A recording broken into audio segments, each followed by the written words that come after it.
La pace sia con tutti voi.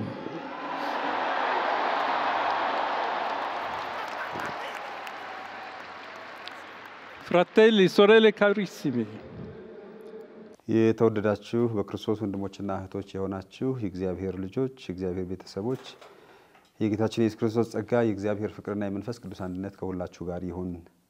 እንግዲህ ባለፈው በካቶሊክ ወቅታዊ ዝግጅታችን ባለፈው ርዕሰ ሊቃነ ጳጳሳት ፍራንሲስኮስ ካረፉ በኋላ ነፍሳቸው ይማርና ቀጥሎ ያለው ርዕሰ ሊቃነ ጳጳስ እንዴት እንደሚመረጥ የምርጫው ሁኔታ ወይም ደግሞ ከምርጫው በፊት በምርጫውና በአዲሱ መምጣት መካከል ያለውን ሁኔታ በዝርዝር ለማስረዳት ሞክረናል። እንግዲህ እግዚአብሔርን እናመሰግናለን። ከዚያ በኋላ ደግሞ ምርጫ ተካሂዶ አዲሱን ርዕሰ ሊቃነ ጳጳስ አግኝተናል። ስለዚህ በዛሬው ዝግጅታችን ማን ናቸው የሚል እንግዲህ ስለሳቸው ለሕዝብ እግዚአብሔር እንዲሁም ደግሞ በጎ ፈቃድ ላላቸው ሁሉ ስለሳቸው ማንነት የተወሰነ ከመጽሐፍ ቅዱስም ከቤተ ክርስቲያን አስተምሮ ሕገ ቀኖናም ሁሉ አንዳንድ ነጥቦችን ለማስጨበጥ ያህል ነው። የካቶሊክ ቤተ ክርስቲያን ርዕሰ ሊቃነ ጳጳሳት ሮበርት ፍራንሲስ ሌዮ 14ኛ በመላው ዓለም ለሚገኙት 1.4 ቢሊዮን ካቶሊካውያን 267ኛ ርዕሰ ሊቃነ ጳጳስ ሆነው ከተመረጡ እነሆ ሳምንት አስቆጥረዋል።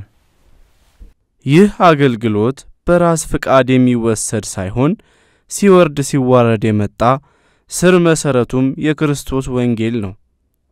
በማቴዎስ ወንጌል ምዕራፍ 16 ከቁጥር 18 እስከ 19 ጌታችን ኢየሱስ ክርስቶስ ፊልጶስ ቂሳሪያ ወደምትባል ሀገር በደረሰ ጊዜ ደቀ መዛሙርቱን ሰዎች የሰው ልጅ ማን ይሉታል ብሎ ሲጠይቅ ደቀ መዛሙርቱም ሰዎች ማን እንደሚሉት ለመግለጥ ፍጥነት ቢኖራቸውም እናንተስ እኔን ማን ትሉኛላችሁ ባለ ጊዜ ከጴጥሮስ በስተቀር አንተ ክርስቶስ የሕያው እግዚአብሔር ልጅ ነህ ብሎ የመለሰ የለም። ጌታችንም ለጴጥሮስ እንዲህ ሲል መለሰ፣ እኔ እልሃለሁ አንተ አለት ነህ፣ በዚች አለት ላይ ቤተክርስቲያኔን እሰራለሁ፣ የገሃነም ደጆችም አይነክሱባትም። የመንግሥተ ሰማያትን መክፈቻዎች እሰጥሃለሁ። በምድር የምታስረው በሰማይ የታሰረ ይሆናል፣ በምድር የምትፈታውም በሰማይ የተፈታ ይሆናል። በካቶሊክ ቤተ ክርስቲያን ርዕሰ ሊቃነ ጳጳስነት ከቅዱስ ጴጥሮስ ሲወርድ ሲዋረድ የመጣ የአገልግሎት መስክ ነው። ካርዲናል ሮበርት ፍራንሲስ ፕሬቮስት 267ኛ የካቶሊካዊት ቤተ ክርስቲያን ርዕሰ ሊቃነ ጳጳሳት ሆነው ተመርጠዋል። እንግዲህ ርዕሰ ሊቃነ ጳጳሱ የመላው ዓለም ካቶሊካውያን እረኛ ናቸው ማለት ነው። እንግዲህ እኛም ኢትዮጵያውያን በአፍሪካም ያለን በአሜሪካም በኤዥያም ላሉት ካቶሊካውያን ሁሉ ዋና እና ብቸኛ እረኛ ናቸው ማለት ነው። እንግዲህ በየሀገሩ እና በየሀገረ ስብከቱ ጳጳሳት አሉ። የሮሙ ርዕሰ ሊቃነ ጳጳሳት ደግሞ የሁሉም እረኛ ናቸው ማለት ነው። እንግዲህ ብዙ ጊዜ ስማቸው ሲጠራ የሮማው ይባላል። የሚባልበት ምክንያት እንደ ሀገረ ስብከት የሮማ ሀገረ ስብከት ጳጳስ ናቸው። ነገር ግን የሮማ ሀገረ ስብከት ጳጳስ የመላው ካቶሊካውያን በዓለም ላይ ዋና እረኛ ስለሆኑ ርዕሰ ሊቃነ ጳጳሳት እንላቸዋለን። እንግዲህ ሊቃነ ጳጳሳት አሉ፣ የሊቃነ ጳጳሳት ሁሉ ራስ ናቸው ማለት ነው። እና ይህንን እንግዲህ በካቶሊካዊት ቤተ ክርስቲያን ይህ የርዕሰ ሊቃነ ጳጳሳት አገልግሎት ወይም ርዕሰ ሊቃነ ጳጳስነት ከጌታችን ከኢየሱስ ክርስቶስ ጊዜ ጀምሮ ከመጽሐፍ ቅዱሳዊ መሰረት ያለው የቅዱስ ጴጥሮስ ሐዋርያው ተተኪ እንግዲህ ቅዱስ ጴጥሮስ የጌታችን የኢየሱስ ክርስቶስ እንደራሴ ከክርስቶስ ቀጥሎ ሐዋርያትን በመምራት የክርስቶስ እንደራሴ ተብሎ ነው የሚታወቀው። ስለዚህ ያልተቋረጠ ከጴጥሮስ ጀምሮ የሮማው ርዕሰ ሊቃነ ጳጳስ ወይም የሮማው ሀገረ ስብከት ጳጳስ የጴጥሮስ መንበር ተተኪ የሁሉም ካቶሊካውያን አባት መጠሪያቸውም በእንግሊዝኛው ፖፕ እንላቸዋለን፣ ጣሊያንኛው ፓፓ ይላቸዋል። እኛ ግን ርዕሰ ሊቃነ ጳጳሳት እንላቸዋለን።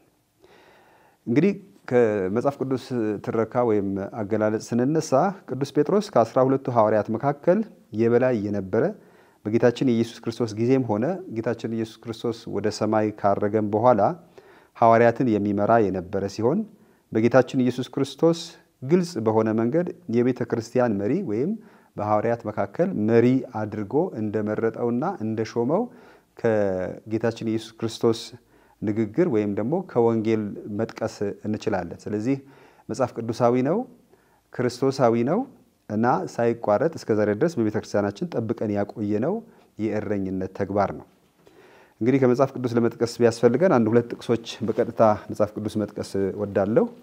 ያውም ከማቴዎስ ወንጌል ምዕራፍ 16 ከቁጥር 16 ጀምሮ ጌታችን ኢየሱስ ክርስቶስ የተወሰነ ጉዞ ከተጓዘ በኋላ ሰዎች ስለኔ ምን ይላሉ ማን ነው ይላሉ ብሎ በጠየቀ ጊዜ አንዳንዶቹ ነቢያት አንዱ ነው ይላሉ። የተለያየ መልስ ከሰጡ በኋላ እናንተስ እኔን ማን ትሉኛላችሁ ብሎ በጠየቀ ጊዜ ቅዱስ ጴጥሮስ አንተ ክርስቶስ የሕያው እግዚአብሔር ልጅ ነህ ብሎ ይመልስለታል። በዚህም ጊዜ ጌታችን ኢየሱስ ክርስቶስ እንዲህ ሲል ይመልስለታል፣ የዮና ልጅ ስምዖን ሆይ የተባረክህ ነህ፣ በሰማይ ያለው አባቴ እንጂ ሥጋና ደም ይህንን አልገለጠልህምና። እኔም እልሃለሁ አንተ ጴጥሮስ ነህ፣ በዚህችም ዓለት ላይ ቤተክርስቲያኔን እሰራታለሁ፣ የገሃነም ደጆችም አይነግሱባትም። የመንግሥተ ሰማያትን መክፈቻዎች እሰጥሃለሁ።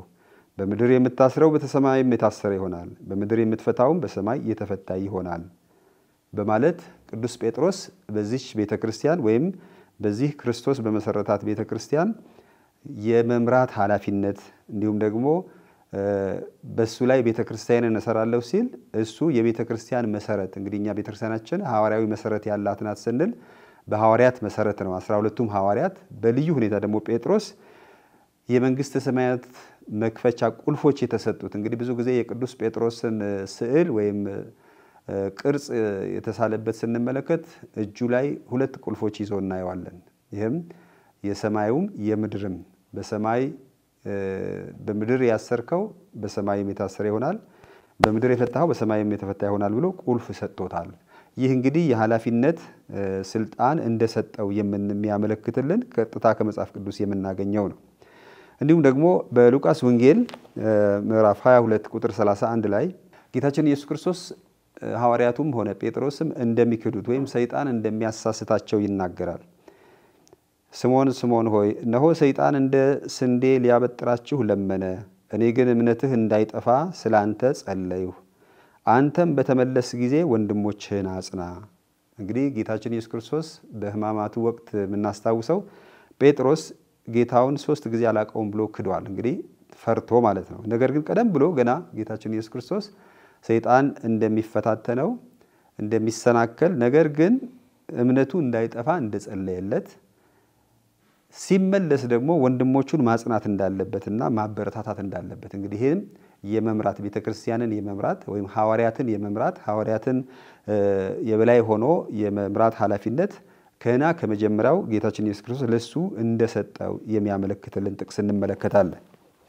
እንግዲህ እንደገና ወደፊት ስንሄድ በዮሐንስ ወንጌል ደግሞ ጌታችን ኢየሱስ ክርስቶስ ከጴጥሮስ ጋር እንደገና ውይይት የሚያደርጉበት ሁኔታ እንመለከታለን። ይሄም በዮሐንስ ወንጌል ምዕራፍ 21 ቁጥር 15 እስከ 19 ጴጥሮስ በሕማማቱ ሳምንት 3 ጊዜ እንደካደው ከትንሣኤ በኋላ ደግሞ 3 ጊዜ እወድሃለሁ እያለ ንስሐ እንዲገባ እድል ይሰጠዋል። ይህም በዮሐንስ ወንጌል ምዕራፍ 21 ቁጥር 15 ላይ ጌታችን ኢየሱስ ክርስቶስ ለጴጥሮስ ስምዖን ጴጥሮስ የዮና ልጅ ሆይ ከነዚህ ይበልጥ ትወደኛለህን ሲለው አዎ ጌታ ሆይ እንደምወድህ አንተ ታውቃለህ አለው። ኢየሱስም ግልገሎቼን አሰማራ አለው። ደግሞም ለሁለተኛ ጊዜ የዮና ልጅ ስምዖን ሆይ ትወደኛለህን አለው። አዎን ጌታዬ ሆይ እንደምወድህ አንተ ታውቃለህ አለው። ኢየሱስም ጠቦቶቼን ጠብቅ አለው። ለሶስተኛ ጊዜም የዮና ልጅ ስምዖን ሆይ ትወደኛለህን አለው። ለሶስተኛ ጊዜም ትወደኛለህን ስላለው ጴጥሮስ አዘነና ጌታ ሆይ አንተ ሁሉን ታውቃለህ እንደምወድህም አንተ ታውቃለህ አለው።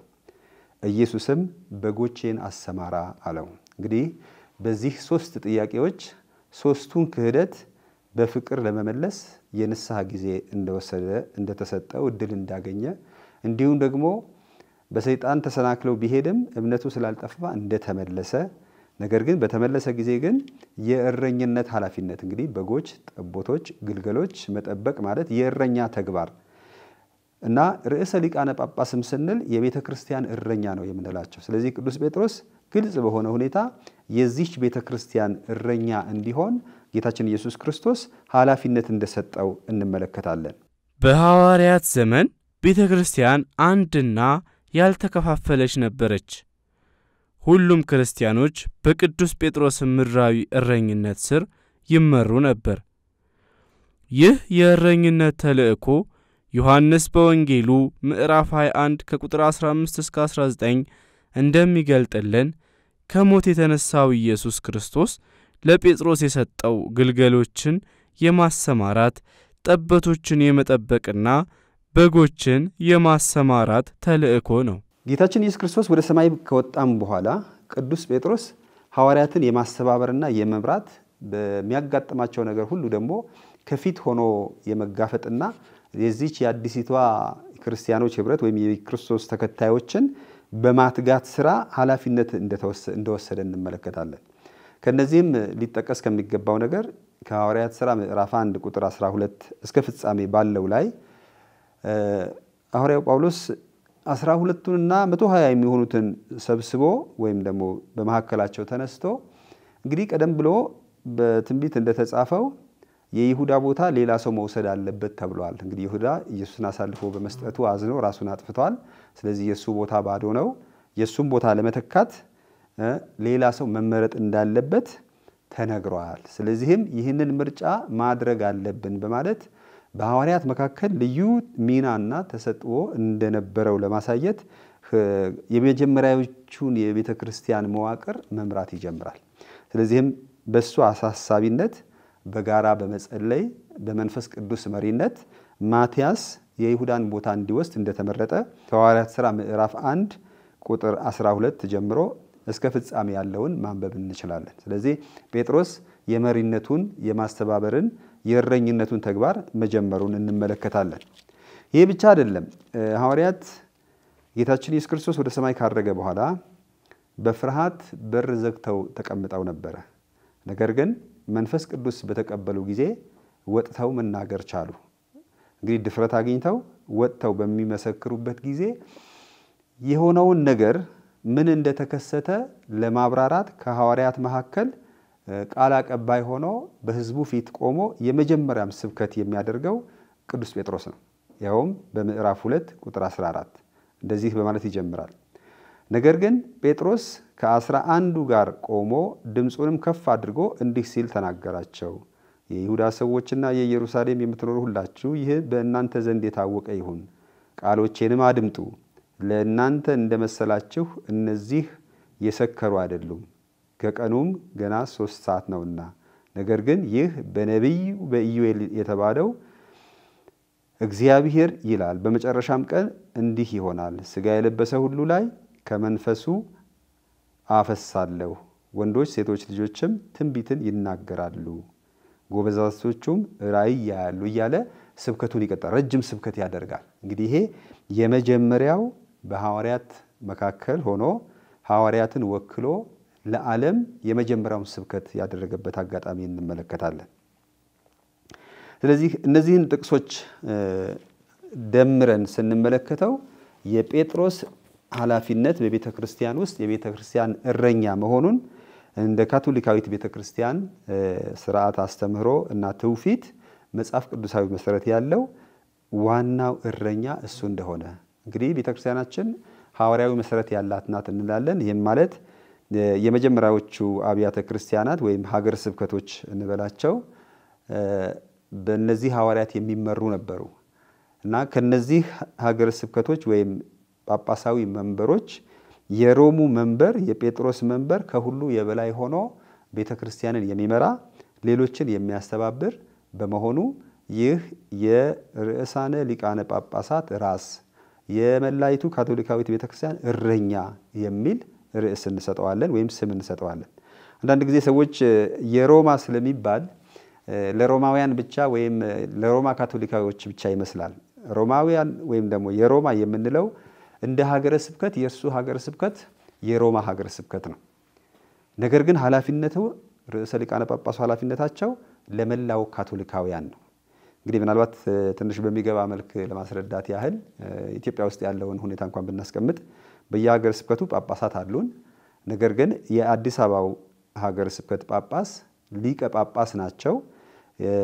አጠቃላይ የጳጳሳት ጉባኤም ኃላፊ እረኛ ዋና እረኛ ናቸው። በመንግስትም ፊት ተወካይ ናቸው። ስለዚህ ሌሎች ጳጳሳት አሉ፣ ግን እሳቸው ሊቀ ጳጳስ እንላቸዋለን። ሌሎቹ ጳጳሳት ናቸው፣ እሳቸው ሊቀ ጳጳሳት እንላቸዋለን። የሮሙ ደግሞ ርዕሰ ሊቃነ ጳጳሳት እንላቸዋለን። በማንኛውም ካቶሊካዊት ቤተክርስቲያን ቅዳሴ በመናስቀድስበት ሰዓት የትም ቦታ እንሁን የትም መጀመሪያ የሮሙ ርዕሰ ሊቃነ ጳጳስ ይጠራል። በመቀጠል ደግሞ የሀገሩ ወይም ደግሞ የሀገረ ስብከቱ ጳጳስ ይጠራል። ይሄም ማለት የመጀመሪያው ዋና ወረኛችን ርዕሰ ሊቃነ ጳጳሱ ናቸው ማለት ነው። ስለዚህ እኛ እዚህ ኢትዮጵያም ያለነው አሜሪካም ያሉት አውሮፓም ቻይናም ያሉት ዋና ወረኛችን ርዕሰ ሊቃነ ጳጳሱ ናቸው። በእሳቸው ስር ደግሞ የሀገረ ስብከቱ የኛ ጳጳስ እንዳሉ ይታሰባል ማለት ነው። እንግዲህ በዚህ ሁኔታ ሐዋርያው ጴጥሮስ የክርስቶስ እንደራሴነቱና የሐዋርያት መሪነቱ እስከ ሞቱ ድረስ የቀጠለና በቤተ ክርስቲያን ቋንቋም የቤተ ክርስቲያን የመጀመሪያው ርዕሰ ሊቃነ ጳጳሳት እንደሆነ ይታሰባል። እንግዲህ ቅዱስ ጴጥሮስ እስከ 64 ዓመተ ምህረት ቆይቷል። ጌታችን ኢየሱስ ክርስቶስ በ33 ዓመተ ምህረት አካባቢ ነው የሞተው። ስለዚህ ከማንም በላይ ረጅም ጊዜ ርዕሰ ሊቃነ ጳጳስ ሆኖ አገልግሏል ነው የሚባለው። ስለዚህ 31 ወይም 30 ዓመት ድረስ ርዕሰ ሊቃነ ጳጳስ ሆኖ አገልግሏል። ስለዚህ እስከ አምስተኛው ክፍለ ዘመን ወይም ደግሞ 451 ድረስ በመላው ቤተክርስቲያን በመላው ዓለም በመትገኘው ቤተክርስቲያን የነበረን የሚኖረን የርዕሰ ሊቃነ ጳጳስ አንድ ብቻ ነበረ ማለት ነው።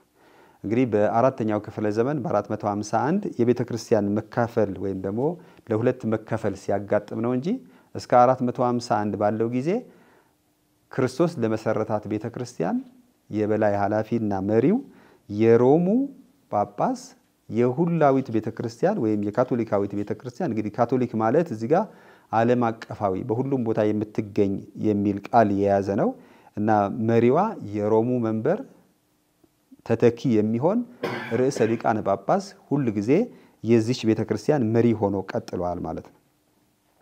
ስለዚህም ነው በዚህ ዘመን እንግዲህ በዚህ ዓመት እንግዲህ 267ኛው ርዕሰ ሊቃነ ጳጳሳት መረጥን ስንል ከቅዱስ ጴጥሮስ አንድ ብለን ጀምረን እስከ ዛሬ ድረስ ቤተክርስቲያንን ያገለገሉ እና ዛሬውን በማገልገል ላይ ያሉት 267ኛው ርዕሰ ሊቃነ ጳጳስ ናቸው ማለት ነው። ይህ የእምነት ሂደት ለዛሬው 267ኛ ርዕሰ ሊቃነ ጳጳሳት ምርጫ አድርሶናል። እግዚአብሔር አምላካችንም ዛሬ እንደ ጥንቱ ሕዝቡን የሚመሩ አገልጋዮችን ባልተጠበቀና ባልታሰበ ጊዜ ያስነሳል። ነብዩ ሳሙኤል ከእሴይ ልጆች ለንጉስነት አይኑ ኤልያብ ላይ አርፎ ነበር። እግዚአብሔር ግን በእረኝነት ቦታ የሚገኘውን ዳዊትን መረጠ። የሰው ልጆች መስፈርት የእግዚአብሔር መስፈርት እንዳልሆነ በርዕሰ ሊቃነ ጳጳሳት ፍራንቺስኮስ እንዲሁም በርዕሰ ሊቃነ ጳጳሳት ሌዮ ጊዜ አይተናል። ለመሆኑ የካቶሊክ ቤተክርስቲያን 267ኛ ጳጳስ ሌዮ ማን ናቸው? እንግዲህ ባለፈው ሳምንት በዚህ በአንድ ሳምንት ጊዜ ውስጥ ስለሳቸው ብዙ ሰምተናል። ነገር ግን እንደ ቤተክርስቲያን ሊጠቀሱ የሚገባቸው የሳቸው ማንነት እንደ ሰውም እንደ ቤተክርስቲያን አገልጋይ እንደ መንፈሳዊ ሰው እንደ መነኩሴ ማንነታቸውን ለማስረዳት ሞክራለሁ። እንግዲህ ርዕሰ ሊቃነ ጳጳሳት ሌዮን 14ኛ ሮበርት ፍራንሲስ ፕሮቮስት የመጀመሪያው አሜሪካዊ የካቶሊክ ቤተክርስቲያን ርዕሰ ሊቃነ ጳጳስ ናቸው። እንግዲህ በዚህ ዓመታት ከጴጥሮስ ዘመን ጀምረን እስካሁን ድረስ ባለው ጊዜ ለመጀመሪያ ጊዜ ነው ከሰሜን አሜሪካ አንድ እችን ካቶሊካዊት ቤተክርስቲያን የሚመራ ርዕሰ ሊቃነ ጳጳስ ሲገኝ ከሳቸው ቀደም ብለው የነበሩት ላቲን አሜሪካዊው ርዕሰ ሊቃነ ጳጳሳት ፍራንቺስኮስ መሞታቸውን ተከትሎ በተደረገው የርዕሰ ሊቃነ ጳጳሳት ምርጫ እንደ አውሮፓ አቆጣጠር በግንቦት 7 2025 ርዕሰ ሊቃነ ጳጳሳት ሆነው ተመረጡ። ስለዚህም ሌዮ 16ኛ የሚል ስም ወሰዱ።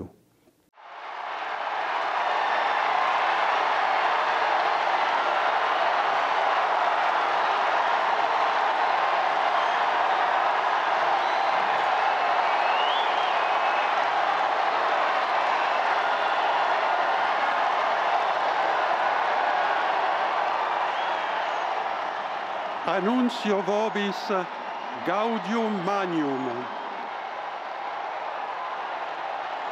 Habemus papam. Eminentissimum ac reverendissimum Dominum. Dominum Robertum Franciscum, Sancte Romane Ecclesiae Cardinalem Prevost. Qui sibi nomen imposuit Leonem 14.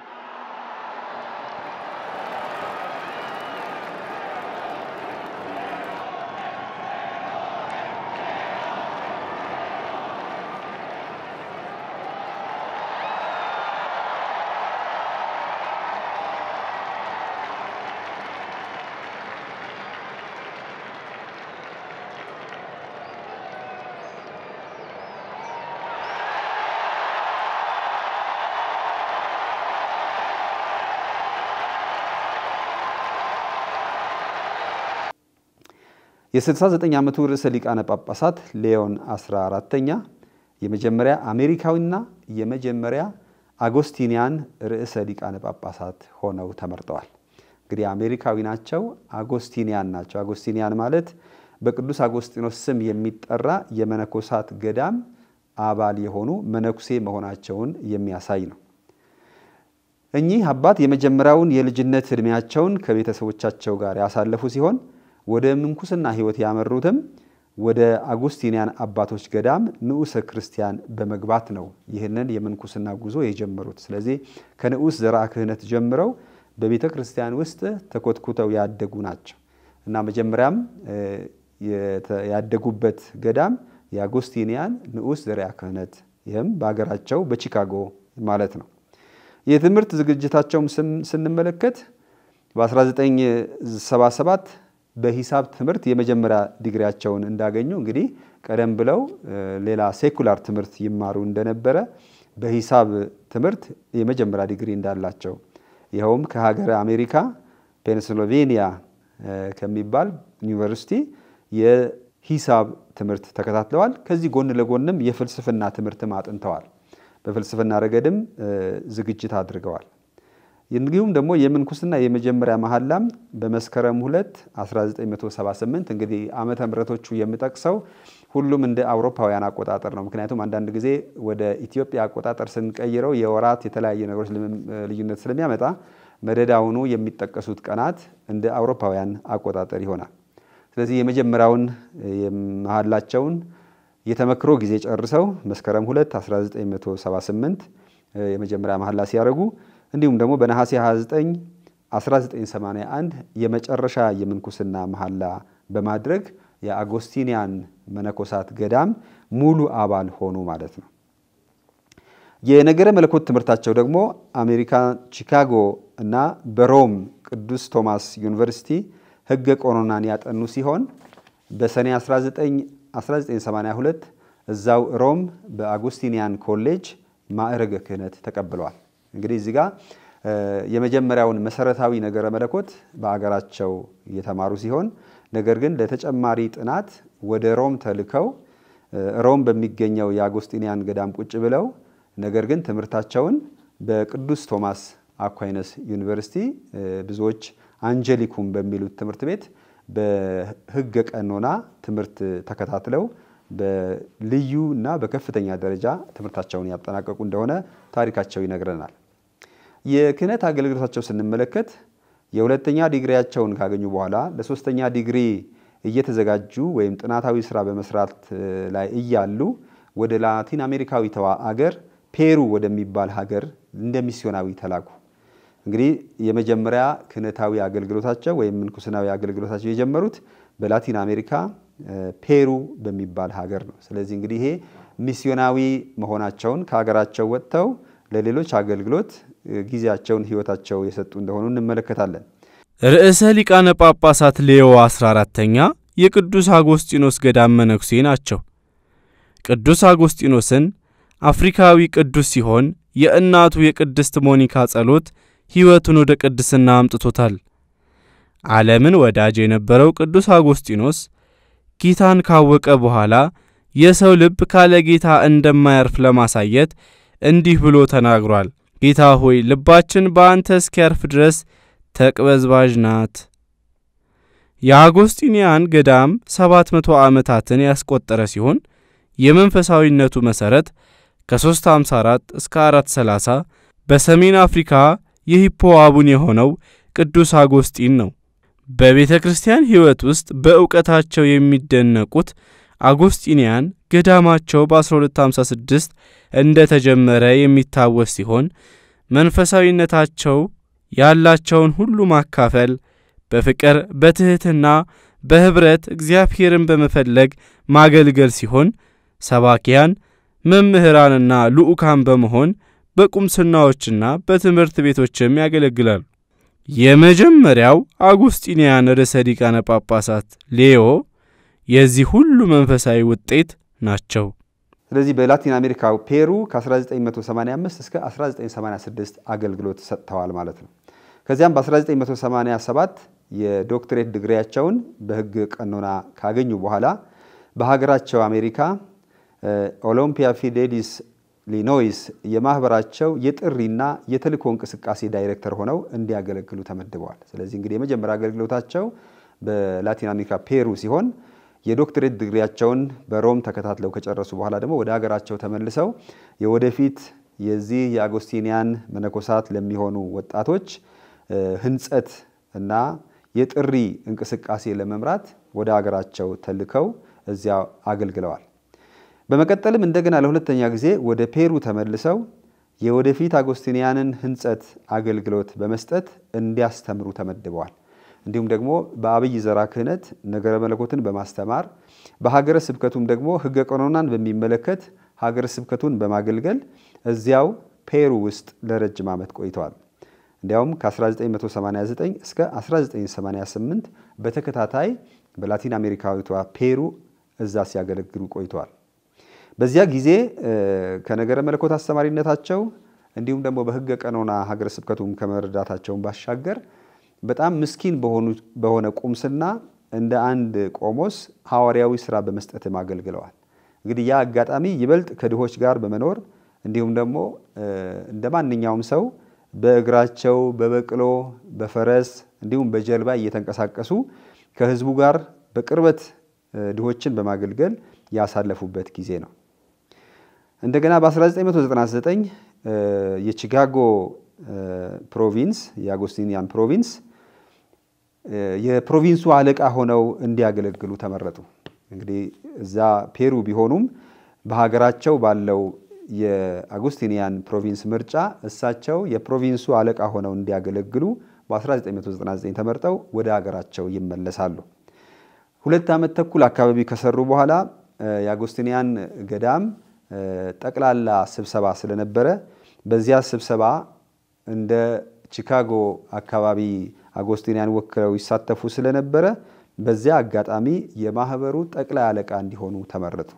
ስለዚህ እንግዲህ ከሀገራቸው የፕሮቪንስ አለቅነት ወደ ጠቅላላ በዓለም ሁሉ ላሉ አጎስቲኒያንስ አለቃ ሆነው እንዲያገለግሉ ተመረጡ። በዚህም አገልግሎታቸው እስከ 2013 ድረስ በዚያ አገልግሎት ቆይተዋል። እንግዲህ የአጎስቲኒያንስ ጠቅላይ አለቃ መኖሪያ ወይም ጠቅላይ ጽሕፈት ቤታቸው የሚገኘው በሮም ነው። ስለዚህ መጀመሪያ ፔሩ፣ ከፔሩ ወደ አሜሪካ ቺካጎ፣ ከቺካጎ ወደ ሮም ተመልሰው ለ13 ዓመት በተከታታይ አገልግለዋል። እንግዲህ አገልግሎታቸውና ስራቸው ምን ያህል ሰፊ ማህበረሰብን ያካተተ በተለያየ ሀገራት ልምድ ያላቸው በተለይ ደግሞ የአጎስቲኒያን መነኮሳት በአገራችን ባይኖሩም በ50 ሀገራት በዓለም ላይ በ50 ሀገራት ስላሉ እነዚያን ሀገራት ሁሉ የመጎብኘት እነዚያን በመጎብኘት ደግሞ ወንድሞችን ለመጎብኘት በሚሄዱበት ጊዜ የየሀገሩን ባህል የማየት እድል የገጠማቸው ልደታቸው ሰሜን አሜሪካ ቢሆንም ግን በእርግጥም ዓለም አቀፋዊ መልክ ያላቸው አባት መሆናቸውን እንመለከታለን። በጥቅምት 2013 በሮም የነበራቸውን የጠቅላይ አለቅነት ኃላፊነት ካጠናቀቁ በኋላ ያውም ለሁለት ዙር ካገለገሉ በኋላ በቤተክርስቲያን ሕገ ቀኖና መሰረት አንድ አለቃ እንደ ጠቅላይ አለቃ ሲያገለግል በአብዛኛው ለሁለት ተርም ሊያገለግል ይችላል። ሶስተኛ ተርም ግን መቀጠል አይችልም። ሌላ ሰው መተካት አለበት። ስለዚህም ሁለት ተርም ከጨረሱ በኋላ እንደገና ተመልሰው ወደ ሀገራቸው ወደ ቺካጎ ተጠሩ። እንግዲህ አንድ ጠቅላይ አለቃ ለዚህ አይነት ረጅም ጊዜ ካገለገለ በኋላ ትንሽ እንደ እረፍትም እንዲሁም ደግሞ ራሱንም እንደገና እንዲያቋቁም አፕዴት እንዲያደርግ ወይም መታደስ እንዲያገኝ ቀለል ባለ ቦታ ወይም ወደ ሀገሩ በመመለስ በሚፈልገው ቦታ የመቆየት እድል አለው። ስለዚህ እሳቸው ወደ ሀገራቸው ተመልሰው አሁንም የተሰጣቸው ኃላፊነት እዛ አካባቢ ያሉ መነኮሳት የሚሰለጥኑበትን የበለጠ ለተልኮ የሚዘጋጁበትን አገልግሎት እንዲሰጡ ነበር የተመደቡት። ርዕሰ ሊቃነ ጳጳሳት ፍራንቺስኮስ ለአገልግሎት ከቀባቸው አቡናት አንዱ ርዕሰ ሊቃነ ጳጳሳት ሌዮ ሲሆኑ በተለያየ መልክ ቤተክርስቲያን በጠራቻቸው አገልግሎቶች አገልግለዋል። ከዚያ በመቀጠል ብዙም ሳይቆዩ በ2013 ዓመተ ምህረት ወደ ሀገራቸው ቢመለሱም እዚያ ብዙም ሳይቆዩ በጥቅምት 2014 ብዙ ዓመታት ባገለገሉበት ፔሩ ቺካላዮ በተባለው ሀገረ ስብከት ሐዋርያዊ አስተዳደር ሆነው እንዲያገለግሉ በርዕሰ ሊቃነ ጳጳሳት ፍራንቺስኮስ ተሾሙ። በታኅሳስ 12 2014 የማዕረገ ጵጵስና ተቀቡ። የጵጵስና አገልግሎት ሞቷቸው ወይም ደግሞ መሪ ቃላቸው የሆነው ብዙ ሆነን በእርሱ አንድ ነን የሚል ቃል ነበር። ይህም ቃል የተወሰደው ቅዱስ አጎስጢኖስ በመዝሙር 127 መሰረት ካደረገው ስብከት ነው። መግለጽም የፈለገው እኛ ክርስቲያኖች ብዙዎች ብንሆንም በአንዱ በክርስቶስ አንድ ነን የሚል መልእክት የያዘ ነበር። ስለዚህም ገና ከጅምሩም አቀራረባቸው ለክርስቲያኖች አንድነት ቦታ ያላቸው መሆኑን የሚያሳይ መግለጫ ነው የተጠቀሙት። በ2015 እስከ 2023 የቺካላዮ ሀገረ ስብከት በፔሩ የሚገኘው ማለት ነው ጳጳስ ሆነው አገልግለዋል። መጀመሪያ ሲመደቡ ሐዋርያዊ አስተዳደር ነበሩ። በቀጣይ ዓመት ግን ዋና ጳጳስ ሆነው እንዲያገለግሉ ተመድበዋል። ነገር ግን ብዙም ሳይቆዩ በ2019 ርዕሰ ሊቃነ ጳጳሳት በሮም የካህናት ጉዳይ ቢሮ አባል አድርገው የመረጧቸው ሲሆን በ2020 በሮም የጳጳሳት ጉዳይ ቢሮም አባል አድርገዋቸዋል። እንግዲህ እነዚህ ኃላፊነቶች በፔሩ ያለውን የሐዋርያዊ ሥራ ሳይለቁ ወይም የሀገረ ስብከቱን ጳጳስ መሆናቸው ሳይለቁ በሮም ደግሞ ስለ ካህናት ጉዳይና ስለ ጳጳሳት ጉዳይ በሚመለከቱ ጽሕፈት ቤቶች የማማከርና በኮሚቴነት አብሮ የመስራት ኃላፊነትም ተሰጣቸው። እንዲሁም ደግሞ በ2018 የፔሩ ጳጳሳት ጉባኤ ምክትል ፕሬዝዳንትም ሆነው ተመርጠዋል። እንግዲህ እንደ አንድ ሀገረ ስብከት ብቻ ሳይሆን በአጠቃላይ ፔሩ በምትገኘው ካቶሊካዊት ቤተክርስቲያን የጳጳሳት ጉባኤ ምክትል ፕሬዝዳንት ሆነው አገልግለዋል። በጥር 30 2023 ርዕሰ ሊቃነ ጳጳሳት ፍራንቺስኮስ በሮም የጳጳሳት ጉዳይ ቢሮ ዋና ኃላፊ አድርገው ሾሟቸዋል። እንግዲህ ቀደም ብሎ እንደ ኮሚቴ ያገለግሉ ከነበሩባቸው አንዱ የቅድስት መንበር ትልቁ ቢሮ ይኸውም የጳጳሳት ጉዳይ የሚመለከተው ቢሮ ዋና ኃላፊ ሆነው እንዲያገለግሉ ተመርጠዋል። እዚህ ጋር ማብራራት የሚያስፈልገው በርግጥ ርዕሰ ሊቃነ ጳጳሱ ዋና የቤተ ክርስቲያኑ እረኛ ቢሆኑም በስራቸው ሆነው እሳቸውን የሚረዱ በተለያየ ርዕሰ ጉዳይ ወይም ደግሞ በተለያየ ጉዳይ ርዕሰ ሊቃነ ጳጳሱ የሚያግዙ ካርዲናሎች አሉ። የነሱ ካርዲናሎች ስብስብ ደግሞ ኩሪያ እንለዋለን። ምናልባት እንደ አንድ ሀገር ባለስልጣን መግለጽ ቢያስፈልግ እንደ ሚኒስትሮች ምክር ቤት ማለት ነው እና የተለያየ ሚኒስትር መስሪያ ቤቶች አሉ። የዛ የሚኒስትሮች ምክር ቤት የሚመስል የተለያዩ ካርዲናሎች አሉ። የተለያየ ኦፊስ ይይዛሉ። በጋራ ኩሪያ እንላቸዋለን። ስለዚህ እሳቸው ከነዚህ ኦፊሶች አንዱ የሆነው የጳጳሳት ጉዳይ የሚመለከተውን ኃላፊ ሆኑ። ይህም ማለት በተለያየው ዓለም ጳጳሳት ሆነው ለሚመረጡ ሰዎች ጉዳይ የሚከታተሉ ማለት ነው። እንግዲህ በተለያዩ ቦታዎች ጳጳሳት ሲያስፈልጉ ከአገሩ ጀምሮ እስከ ሮም ድረስ ብዙ ጥናትና ብዙ ክትትል ይደረጋል። የመጨረሻው ውሳኔ የሚሰጠው ከርዕሰ ሊቃነ ጳጳሱ በታች ይህ ኦፊስ ነው።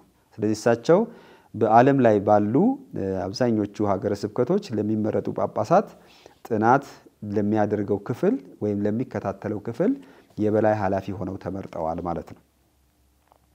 ስለዚህም ሊቃነ ጳጳሳት የሚል ደረጃ ተሰጣቸው። ቅድም እንግዲህ ለመግለጽ እንደሞከርኩት በቤተ ክርስቲያን አሁን በሀገራችንን ብንመለከት ጳጳስ አለ፣ ከጳጳስ በላይ ሊቀ ጳጳስ አለ፣ ከሊቀ ጳጳሱ በላይ ነው ርዕሰ ሊቃነ ጳጳሱ ያሉት። እንግዲህ እሳቸው ይህንን ኃላፊነት ሲሰጣቸው ከጳጳስነት ወደ ሊቀ ጳጳስነት ደረጃ ከፍ ይደረጋሉ። እንዲሁም ደግሞ ብዙም ሳይቆይ በመስከረም 30 2024 የካርዲናልነትን ማዕረግ ተሰጣቸው። ምክንያቱም እንግዲህ ካርዲናሎቹም 3 ደረጃ አላቸው። በሮም ለሚገኙት እነዚህ ኦፊሶች የሚያገለግሉ ሊቃነ ጳጳሳት ሁሉ ጊዜ የካርዲናል ማዕረግ እንዲኖራቸው ያስፈልጋል። ስለዚህ ሀገረ ስብከት እንኳን ባይኖራቸው ለዚያ ኦፊስ አገልግሎት የካርዲናልነትን ማዕረግ ይሰጣቸዋል። እንግዲህ በየሀገረ ስብከቱ ያሉ ካርዲናሎች አሉ፣ በኩሪያ ያሉ ካርዲናሎች አሉ፣ እንዲሁም ደግሞ እነዚህን የሚያግዙ ደግሞ ካርዲናሎች አሉ። ስለዚህ ጳጳሳት ካርዲናሎች አሉ፣ ካህናት ካርዲናሎች አሉ፣ ዲያቆናት ካርዲናሎች አሉ። እንግዲህ በኩሪያ የሚያገለግሉት ጳጳሳት ዲያቆናት ሲሆኑ በሀገረ ስብከት የሚያገለግሉት ደግሞ ካህናት ዲያቆናት ይሆናሉ። እነዚህን በተለያየ ደረጃ የሚያገለግሉ ደግሞ ዲያቆናት ካርዲናሎች የሚባሉ አሉ። ስለዚህም ርዕሰ ሊቃነ ጳጳሳት ሌዮ 14ኛ የዚህን የጳጳሳት ጉዳይ የሚመለከተው ኦፊስ ኃላፊ በሚሆኑበት ጊዜ ወደ ጳጳሳት ካርዲናልነት ተሸጋገሩ ማለት ነው። በመጨረሻም ግንቦት 8 2025 ሁላችንም እንደተከታተልነው ርዕሰ ሊቃነ ጳጳሳት ፍራንቺስኮስ በዚህ ዓለም በሞት ከተለዩ በኋላ በተደረገው የርዕሰ ሊቃነ ጳጳሳት ምርጫ ርዕሰ ሊቃነ ጳጳሳት ሆነው ተመረጡ። ለተመረጡበትም የርዕሰ ሊቃነ ጳጳሳት አገልግሎት ሌዮ 14ኛ የሚል ስም ወሰዱ። ስለዚህም ነው ዛሬ እሳቸውን ሌዮ 14ኛ ብለን የምንጠራቸው። ስለዚህ ርዕሰ ሊቃነ ጳጳሳት ሌዮ 14ኛ እንግዲህ በቤተ ክርስቲያናችን እንደ አንድ መነኩሴ ሚስዮናዊ በመሆን ከዚያም ደግሞ የማህበራቸውን የሀገራቸው አለቃ ሆኖ በማገልገል ከዚያም ደግሞ በአጠቃላይ የአጎስቲኒያን ማህበር በዓለም አቀፍ ደረጃ ጠቅላይ አለቃ ሆነው በማገልገል እንዲሁም ደግሞ ተመልሰው በላቲን አሜሪካዊቷ ፔሩ በጵጵስና እንዲሁም ደግሞ በሊቀ ጳጳስነት እንዲሁም ደግሞ ወደ ሮም ተጠርተው በካርዲናልነት የቤተ ክርስቲያንን እስከ ላይ ያለውን መዋቅር ድረስ ያገለገሉ በመጨረሻም እንግዲህ ባለፈው ግንቦት 8 2025 ርዕሰ ሊቃነ ጳጳሳት ፍራንቺስኮስ መሞታቸውን ተከትሎ በተደረገው የርዕሰ ሊቃነ ጳጳሳት ምርጫ የአሁኑ 267ኛ ርዕሰ ሊቃነ ጳጳሳት ሆነው ተመርጠዋል። እንደ ርዕሰ ሊቃነ ጳጳሳት መጠሪያ ስም የወሰዱት ደግሞ ሌዮ 14ኛ የሚል ነው። ከዚህ ቀጥለን እንግዲህ እንዴት ስም እንደመረጡ ስም መቀየር ለምን እንዳስፈልገ ከሚለው እንነሳና ስለዚያ የተወሰነ ነገር እንበል። ለምን ስማቸው መቀየር አስፈልገ? ለምን ስም መቀየር አስፈልገ? ለምን ቀድሞ በነበሩበት በክርስትና ስማቸው አልቀጠሉ? እንግዲህ ይሄ በቤተ ክርስቲያን ልማድ ወይም በካቶሊካዊት ቤተ ክርስቲያን ልማድ ከቅዱስ ጴጥሮስ ጀምሮ ለዚህ እረኝነት አገልግሎት የሚመረጡ ሰዎች ስማቸው ይቀየራል። እንግዲህ ቅድም በወንጌሉ ላይ እንደሰማነው የዮና ልጅ ስምዖን ሆይ ካሁን በኋላ አንተ ጴጥሮስ ነህ ወይም አለት ነህ። ጴጥሮስ ማለት አለት ነው። አንተ ካሁን በኋላ ጴጥሮስ ነህ። ስለዚህ ስሙ ተቀየረ። ምክንያቱም ይህም የተቀየረበት ምክንያት ካሁን በኋላ የሚኖረው ተልኮ የሚኖረው አገልግሎት የሚገልጽ ስም ተሰጠው ማለት ነው። ስለዚህም ከዚያ ጊዜ ጀምሮ ርዕሳነ ሊቃነ ጳጳሳት የሚሆኑት ሁሉ ጊዜ ስማቸው ይቀየራል፣ ስም ይመርጣሉ። እንግዲህ በባለፈው ወቅታዊ እንደተመለከትነው አንድ የርዕሰ ሊቃነ ጳጳሳት ምርጫ በሚደረግበት ጊዜ ተመራጩ ካርዲናል ምርጫውን መቀበላቸው ይጠየቃሉ። እኛ እርሶን መርጠናል ይቀበላሉ አዎ እንግዲህ ብዙዎቹ የሚሉት ምንድነው እንደመታዘዝም አዎ እናንተ ካመናችሁበትና ከመረጣችሁኝ እቀበላለሁ ብለው ይመልሳሉ። በመቀጠል ቀጥሎ የሚጠየቁት ጥያቄ ማን ተብለው እንዲጠሩ ይፈልጋሉ? ስለዚህ ስም ይመርጣሉ ማለት ነው።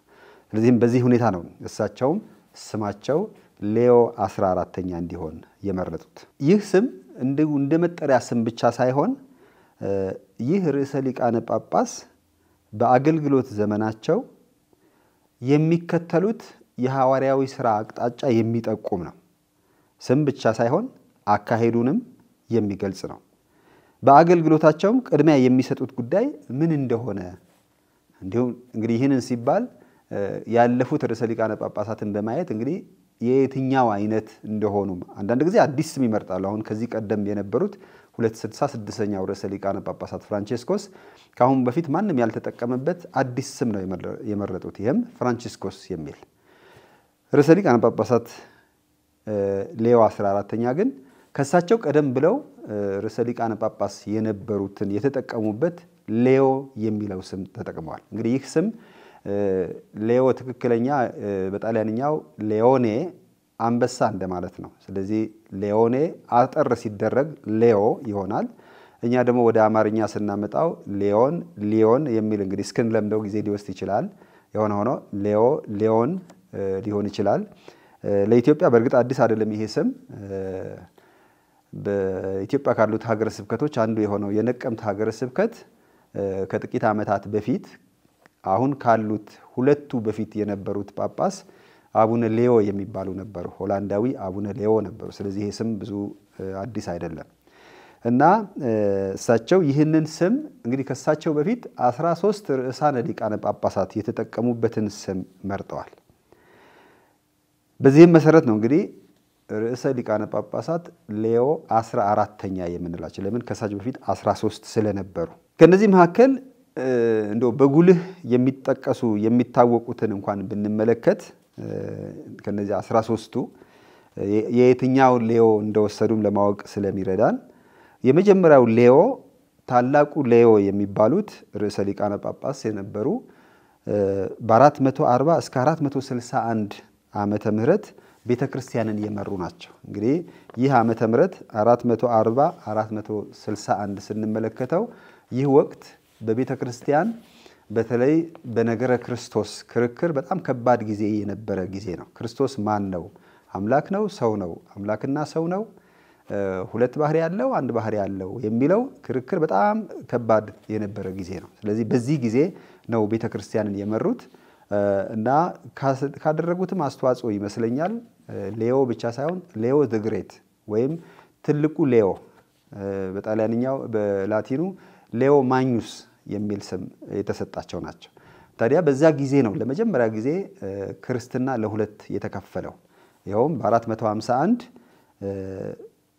ብፁዓን አባቶች በጉባኤ ተሰብስበው ስለ ክርስቶስ ማንነት አምላካዊነትና ሰውነት በነገረ መለኮት አጥኚዎች መካከል በተደረገ ክርክር ወደ አንድ የሚያስማማ ሐሳብ መምጣት አልተቻለም። ሁለት አቋም ነበረ።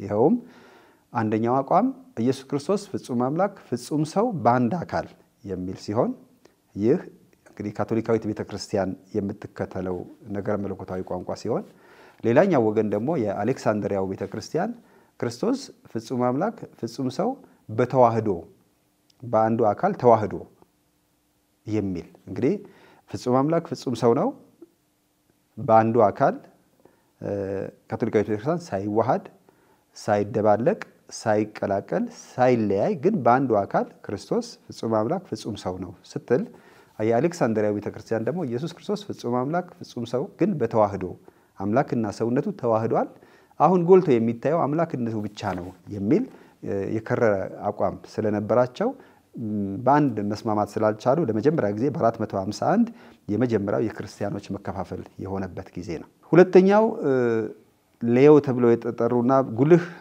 ታሪክ ያላቸው ርዕሰ ሊቃነ ጳጳሳት ሌዮ 9ኛ ሲሆኑ እኚህም ርዕሰ ሊቃነ ጳጳሳት ቤተክርስቲያንን የመሩት ከ1049 እስከ 1054 ሲሆን በዚያ ወቅትም በቤተ ክርስቲያን በምስራቁ ወይም በኮንስታንቲኖፕልና በሮም መካከል በሁለት ጉዳዮች ላይ አከራካሪ ጉዳይ የነበረበት ጊዜ ነው። ያውም መንፈስ ቅዱስ የሚመጣው ከአብ ነው ከአብና ከወልድ ነው። መንፈስ ቅዱስ የሚሰርጸው ከአብ ነው ከአብና ከወልድ ነው። እንግዲህ የሮም ቤተክርስቲያን መንፈስ ቅዱስ ከአብና ከወልድ ስትል የግሪኩ የኮንስታንቲኖፕል ማዕከል ደግሞ አይ ከአብ ይሰርጻል በወልድ ይላካል የሚለው ሐሳብ ስላልተስማማቸው በመሐከላቸው ልዩነት የተፈጠረበት ከዚያም ባሻገር እንግዲህ የቤተክርስቲያንን ታሪክ ስንመለከት ሮም የካቶሊክ ቤተክርስቲያን ማዕከል ልትሆን የቻለችው ጴጥሮስ በሮም ሊሆን የቻለበት ምክንያት ክርስትና በተጀመረው ዓመታት የሮማን ግዛት ወይም የሮማ ኤምፓየር የምንለው ግዛት ከጣሊያን ሮም እስከ ቅድስት ሀገር ኢየሩሳሌም ሰሜን አፍሪካ እንዲሁም ደግሞ መካከለኛውና ደቡቡ አውሮፓ ሁሉ አንድ ላይ እንዲሁም ትንሿ ኤዥያንም የያዘ አንድ ላይ ስለነበረ የሮም ንጉሠ ነገሥት ዋና ከተማ የነበረችው ሮማ ነች። ስለዚህም ምክንያት የጴጥሮስ መንበር በሮማ ሊሆን ቻለ። ስለዚህ አሁን ባለን ቋንቋ ብንነጋገር ዋና መሪዎች የቤተ ክርስቲያንም ይሁን የመንግስት መሪዎች የሚቀመጡት የት ነው? በዋና ከተማው ነው፣ አዲስ አበባ ነው የሚሆነው። ስለዚህ ቅዱስ ጴጥሮስ እንደ ቤተ ክርስቲያን መሪ መንበሩ ሮም ነበረ። በሮምም ስለተሰዋ ሰማዕትነትም ስለተቀበለ የሱ መንበር በሮም እንደቀረ እንመለከታለን። ነገር ግን በሂደት የሮማ መንግስት እየተዳከመ በሚሄድበት ጊዜ ከሮም ማዕከላዊነት ይበልጥ አዲስ የተቋቋመው ኮንስታንቲኖፕል ወይም በእኛ ቋንቋ ቁስጥንጥንያ እኔ የበላይ ነኝ የሚል የስልጣን ሽኩቻ ስለነበረ ታዲያ ማን ነው ታላቁ? ምክንያቱም በዛን ጊዜ ንጉሠ ነገሥቱ መቀመጫው ከሮም ወደ ኮንስታንቲኖፕል ስላደረገ አይ የሮሙ ጳጳስ ነው ታላቅ ወይስ የቁስጥንጥንያው ነው ታላቅ የሚልም ክርክር ስለነበረ በእነዚህ ሁለት ምክንያቶች ቤተክርስቲያን ለሁለተኛ ጊዜ ለሁለት የተከፈለችበት ጊዜ ነው። ይህም በ1054 የካቶሊካዊት ቤተክርስቲያን የምዕራብ የግሪኩ ቤተክርስቲያን የምስራቅ ግሪክ ኦርቶዶክስ ቤተክርስቲያን ተብላ የተከፈለችበት ጊዜ ነው እና ይህ ርዕሰ ሊቃነ ጳጳስ በመካከለኛው ዘመን በጣም ትልቅ ተጽዕኖ ፈጣሪ የተባሉ የቤተክርስቲያን መሪ ነበሩ። ስለዚህም ይህ ዘጠነኛው ሌዮ በብዙ ነገር የሚታወሱ ናቸው። በርግጥ ይህ በሮምና በኮንስታንቲኖፕል መካከል ወይም ደግሞ በቁስጥንጥንያ መካከል የመጣው ልዩነት ምንድነው ያስከተለው? ሁለቱም እርስ በርሳቸው ነው የተወጋገዙት። ሮምም ኮንስታንቲኖፕልን አወገዘ፣ ኮንስታንቲኖፕልም ሮምን አወገዘ። ስለዚህ አንዳቸው ሌላቸውን እንደ ክርስቲያን ላለ መቀበል ውግዘት አድርገው ነበር። ለረጅም ዘመናት በዚህም ቆይቷል። ይህ ውግዘት የተነሳው በሁለተኛ ጉባኤ ቫቲካን ጊዜ በርዕሰ ሊቃነ ጳጳሳት ጳውሎስ ስድስተኛና በኮንስታንቲኖፕሉ ጳጳስ ስምምነት ወይም ደግሞ የወንድማማችነት እርቅና ክርስቲያናዊ አንድነት መወጋገዙ ተነስቶ አንዳቸው ሌላቸው እንደ ወንድማማችነት እንዲቀባበሉ የተደረገው በዚሁ በ20ኛው ክፍለ ዘመን መሆኑን ማስታወሱ ጥሩ ነው። ሌላው ቀጥሎ ትልቅ ተጽዕኖ ፈጣሪ የነበረው ሌዮ ርዕሰ ሊቃነ ጳጳሳት ሌዮ 13ኛ። እኚህም ርዕሰ ሊቃነ ጳጳሳት ቤተክርስቲያንን የመሩት ከ1878 እስከ 1903 እንግዲህ የመጨረሻውን የ19ኛ ክፍለ ዘመን አጠቃለው የ20ኛው ክፍለ ዘመን ያስገቡ ርዕሰ ሊቃነ ጳጳስ ናቸው። ይህ ርዕሰ ሊቃነ ጳጳስ ከቅዱስ ጴጥሮስ ከራሱ እንዲሁም ደግሞ ከፒዮስ 9ኛና ከርዕሰ ሊቃነ ጳጳሳት ዮሐንስ ጳውሎስ ዳግማዊ ቀጥሎ ረጅም ዓመት በማገልገል አራተኛ ደረጃ የያዙ ናቸው። ይህ ርዕሰ ሊቃነ ጳጳስ ለ25 ዓመት ቤተክርስቲያንን አገልግለዋል። በብሉይ ኪዳን አብርሃም ኡርን ሲለቅ ስሙ አብራም ነበር። ሳራም ሳራይ ትባል ነበር። እግዚአብሔር አምላክ ከፍጥረቱ ጋር የቃል ኪዳን ትስስር ሲያደርግ አዲስ ስምም ይሰጣቸዋል። አብርሃም የሕዝብ ሁሉ አባት እንዲሆን የሚገልጥ ስም ተሰጠው። ቅዱስ ጴጥሮስ ከስምዖን ወደ ኬፋ ወይም ጴጥሮስ አለት ወደሚለው ተለወጠ። ይህ ባህል በካቶሊክ ቤተክርስቲያን ውስጥ ሲዘወተር የኖረ ሲሆን የቅድስት መንበር መሪ ሆኖ የሚመረጥ አቡንም በማን ስም እንደሚጠራ እንደሚፈልግ ይጠየቃል። የ267ኛው የካቶሊክ ቤተክርስቲያን ጳጳስ ሮበርት ፍራንሲስን በተመረጡ ዕለት ሌዮ 14ኛ የሚለውን ስም መርጠዋል። ይህ ለምን ይሆን? ከእርሳቸው በፊት የነበሩት ሌዮ 13ኛስ ማን ነበሩ? ይህ ርዕሰ ሊቃነ ጳጳስ በጥልቅ ዕውቀታቸው ይታወቃሉ። በጣም የተማሩ የጊዜውን ሁኔታ እየተረዱ ትልቅ አባት ነበሩ። እንዲሁም ደግሞ እሳቸው የኖሩበት ዘመን ስናስታውሰው ዓለም በጣም የተቀየረችበት ጊዜ ነው። ይሄውም የኢንዱስትሪ አብዮት የሚባለው ወይም ደግሞ የሰው ልጆች በቴክኖሎጂ አድገው ፋብሪካዎችን ማቋቋም የቻሉበትና ፋብሪካዎችንና በርካታ ሰራተኞችን በመጠቀም ብዙ ምርት ማምረት መበልጸግ የተቻለበት ዘመን ነበር። ነገር ግን የዚህ የኢንዱስትሪ አብዮት ወይም ደግሞ የኢንዱስትሪ መስፋፋት ምን ችግር አምጥቶ ነበር? ባለ ኢንዱስትሪዎቹ ወይም ባለ ሀብቶቹ የሰውን ልጅ እንደ ሰራተኛ እንጂ እንደ ሰው ባለ መቁጠር ለሰራተኛው የሚከፍሉት ገንዘብ ደሞዝ ወይም የኑሮ ሁኔታ ላይ ግድ የለሾች ነበሩ። ስለዚህም ይህ ዘመናዊነት ምን አመጣ? ለሰው ልጆች ህይወት ክቡርነት ዋጋ የማይሰጥ ሰው እንደ ዕቃ የሚቆጥር የሰው ልጅ ከሚያመጣው ትርፍ አንፃር እንጂ ሰው በመሆኑ ያለው ሰባዊ ክብር በጣም አደጋ ላይ የወደቀበት ጊዜ ነበር።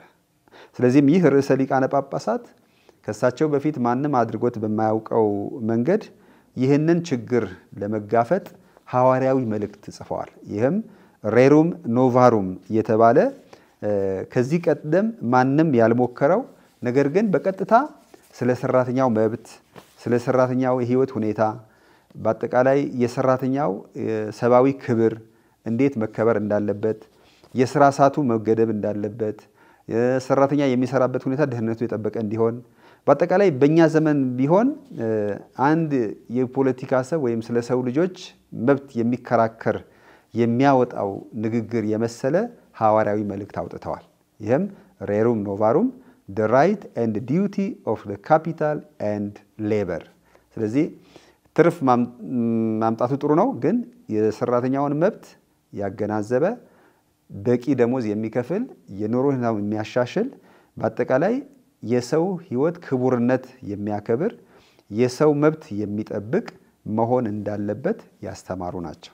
እና በዚህ መልእክታቸው ደግሞ በካቶሊካዊት ቤተክርስቲያን ለመጀመሪያ ጊዜ ስብከተ ወንጌል ማህበራዊ ህይወትን እንደሚመለከተው ወይም ደግሞ በእንግሊዝኛው ሶሻል ቲቺንግ ኦፍ ዘ ቸርች የማህበራዊ ህይወት አስተምህሮ በቤተክርስቲያን የተጀመረው በዚህ በሌዮ 13ኛ እንዲሁም ደግሞ ሬሩም ኖቫሩም በተባለው መልእክታቸው ሲሆን ይህ በዘመኑ ለገጠማት ችግር ቤተክርስቲያን እንግዲህ ቤተክርስቲያን ብቻ ሳይሆን ለሰው ልጅ በዘመናዊነቱ በመሰልጠኑ ያመጣው ችግር እንዴት በወንጌል መንገድ እንዴት የሰውን ህይወት ባከበረ መንገድ መሄድ እንዳለበት በአጠቃላይ ደግሞ በዚህ ጊዜ ሶሻሊዝምም የተስፋፋበት ጊዜ ስለነበረ ሶሻሊዝምም ካፒታሊዝምም ሁለቱም ለሰው ልጆች ህይወት ክቡርነት ለሰው ልጆች መብት የቆሙ እንዳልሆኑና በወንጌል መንገድ የሰው ልጆች ህይወት የተከበረ የሰውን መብት የተጠበቀ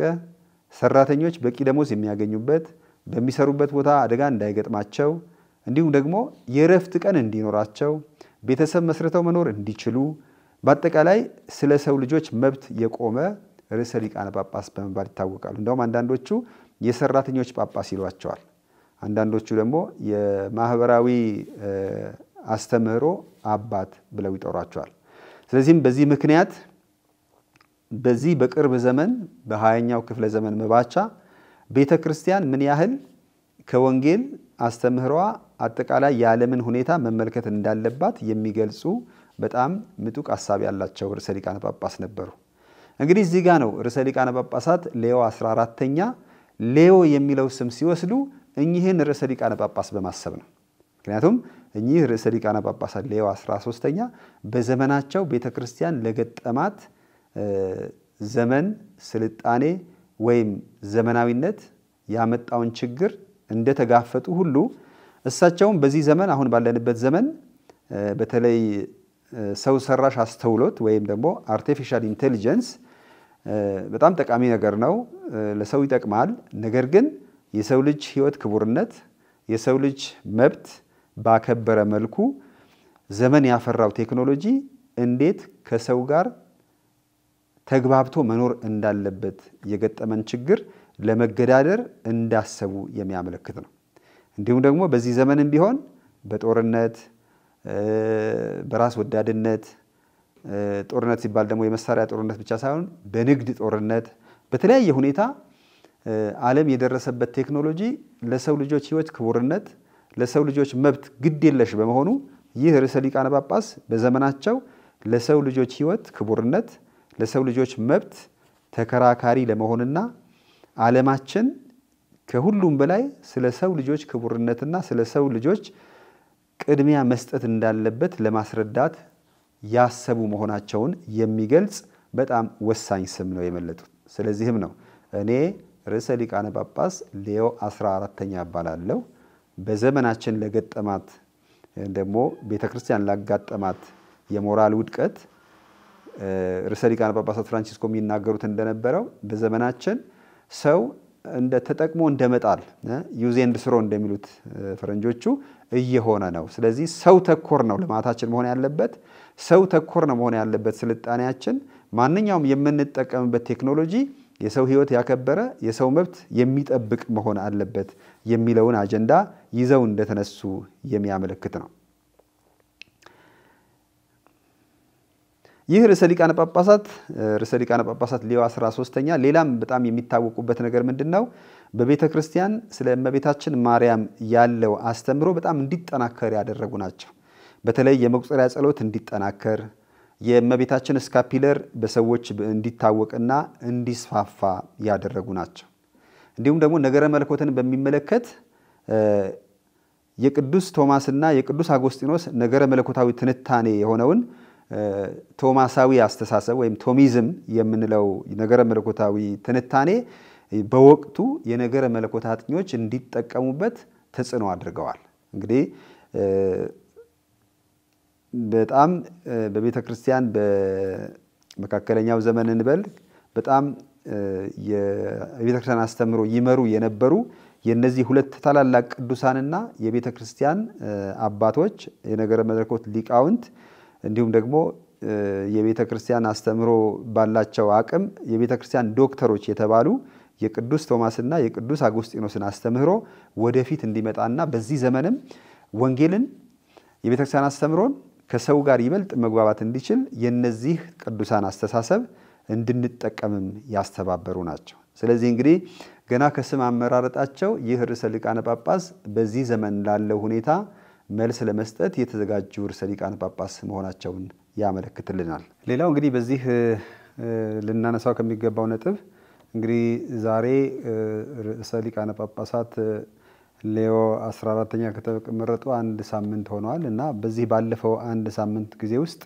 ምን አሉ የሚለውና ስለሳቸው ሊገልጽልን የሚችል ንግግሮቻቸውን ለማየት እንሞክራለን።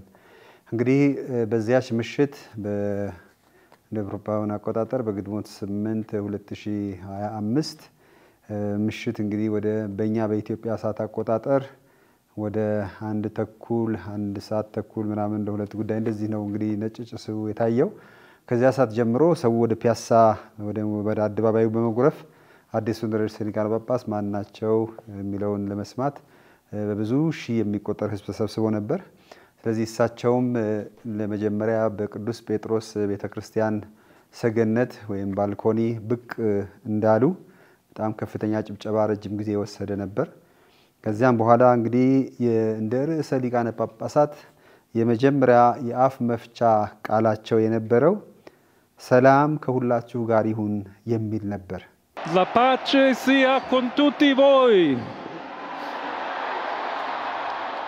እንዲሁም ደግሞ ቀጥለውም በዚህም ለእናንተ ለቤተሰቦቻችሁ ለሰው ዘር ሁሉና በመድራችን ሁሉ ሰላም እንዲሆን እመኛለሁ በማለት በአጠቃላይ ስለ ሰላም ያላቸውን ቁርጠኝነት ወይም ደግሞ ሰላም በሳቸው የአገልግሎት ዘመን ቅድሚያ የሚሰጠው ጉዳይ እንደሆነ የገለጹበት ንግግር ነበር።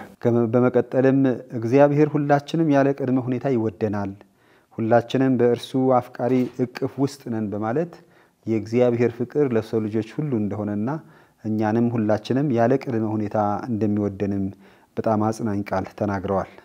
እዛ በመቀጠል ደግሞ የርዕሰ ሊቃነ ጳጳሳት ፍራንቺስኮስን ቃል በማስታወስ ድልድይ እንሰራለን እንጂ አጥር አናጥርም ወይም ደግሞ ድልድይ እንሰራ እንጂ አጥር አንጠር የሚለውን አነጋገር በመጥቀስ ርዕሰ ሊቃነ ጳጳሳት ፍራንቺስኮስን በማስታወስ ዘርፈ ብዙ ውይይት ከሁሉም ሰጋ ማድረግ እንዳለብን እርስ በርሳችን እንዲሁም ከእግዚአብሔር ጋር መገናኘት የሚያስችል አገናኝ እንድንሆን እንጂ የመለያየት ምክንያት እንዳንሆን የሚያሳስብም ቃል ተናግረዋል።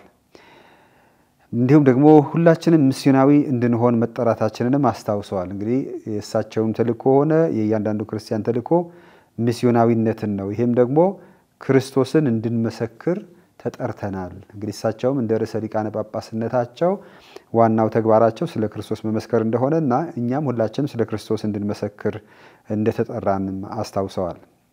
እንዲሁም ደግሞ እኔ ለእናንተ ጳጳስ ስሆን ከእናንተ ጋር ደግሞ ክርስቲያን ነኝ በማለት ይህ በገና በአራተኛ ክፍለ ዘመን ቅዱስ አጎስጢኖስ የተናገረው ቃል በመድገም ቤተክርስቲያን ሲኖዶሳዊ መሆኗን ጳጳስም ምእመንም ካህንም ሁሉ አብሮ የሚጓዝበት ሲኖዶሳዊት ቤተክርስቲያን መሆኗንም ለማስገንዘብ ሞክረዋል። እንግዲህ በዚህ ሁሉ አነጋገራቸው ገና ከመጀመሩ ምን ያህል እና ምን አይነት ቤተክርስቲያን ለመምራት እንደፈለጉ የገለጸ ንግግር ነው ማለት ይቻላል። ከዚያም በሁለተኛው ቀን በተመረጡ ማግስት በግንቦት 9 2025 ጠዋት ላይ ከመረጧቸው ካርዲናሎች ጋር ባሳረጉት መስዋዕተ ቅዳሴ በሲስቲን ቻፕል ምርጫ በተከናወነበት ሲስቲን ቻፕል የመጀመሪያው ቅዳሴ ከመረጧቸው ካርዲናሎች ጋር አድርገዋል እና በዚያም ቅዳሴ ላይ ባሰሙት አስተንትኖ እኛ በክርስቶስ ባለን እምነት ደስተኛ መሆናችንን እንድንመሰክር ያስፈልጋል። እንግዲህ በክርስቶስ ያለን እምነት ወይም በክርስትና ደስተኞች እንድንሆንና ስለዚህ እምነት እንድንመሰክር መጋበዛችንን ለካርዲናሎቹ አስታውሰዋቸዋል። እናውም ሲያያይዙም እምነት ከሌለንና እምነት ከጠፋ ህይወት ትርጉም አይኖረውም። ስለዚህ ህይወታችን ትርጉም የምታገኘው በእምነት ስንኖር ነው። ስለዚህ በእምነት እንጓዝ የሚል አንድምታ ያለው መልእክትም አስተላልፈዋል። ካርዲናሎቹም ሲያሳስቡ ለሰጣችሁኝ ኃላፊነት ከኔ ጋር አብራችሁ እንደምትሆኑ እንደምትጓዙ ላሳስባቸው ወዳለሁ በማለት የእሳቸው ርዕሰ ሊቃነ ጳጳስ መሆን ከሌሎች ካርዲናሎችና ጳጳሳት ጋር አብሮ በመሆን ሲኖዶሳዊ ጉዞ እንደሆነ እሳቸው ብቻቸው የሚወጡት ኃላፊነት ብቻ ሳይሆን በሲኖዶሳዊ ጉዞ በአብሮነት በተሳትፎ ወደ ተልእኮ በጋራ እንደሚኬድ ርዕሰ ሊቃነ ጳጳሳት ፍራንቺስኮስ የጀመሩት ሲኖዶሳዊ ቤተክርስቲያን እንዴት በጣም አጥብቀው ሊይዙ እንደፈለጉም አስታውሰዋቸዋል። እንዲሁም ደግሞ ሁላችንም ለቅድስና መጠራታችንን አስምረውበታል። እኛ ሁላችንም ለቅድስና ተጠርተናል በማለት የቅድስና ጥሪ የእያንዳንዱ ክርስቲያን ጥሪ መሆኑን ለማስታወስ ሞክረዋል። ከዛም እንግዲህ ቀጥለን የምንመለከተው በቀጣዩ ቀን ይሄውም በግንቦት 10 2025 ከመረጧቸው ካርዲናሎች ጋር በአዲሱ የሲኖዶስ አዳራሽ ተገናኝተው ነበር። እንግዲህ በዚህም በነበራቸው አብሮነት ቆይታ ስለሳቸው የርዕሰ ሊቃነ ጳጳስነት ዘመን እና ምን አይነት አካሄድ እንደሚሄዱ አቅጣጫ የጠቆመ ንግግርም አድርገውላቸዋል። እንግዲህ በዚህም ንግግራቸው ርዕሰ ሊቃነ ጳጳሳት ፍራንቺስኮስ የጀመሩትን የቤተክርስቲያን ሁሉን አቃፊነት የምእመናን ሁኔታ በንቃትም እንደሚከታተሉ በተለይ ዝቅተኞችና ድሆችን የምትጠብቅ ቤተክርስቲያን እንድትሆን እንደሚፈልጉም አስታውሰዋል።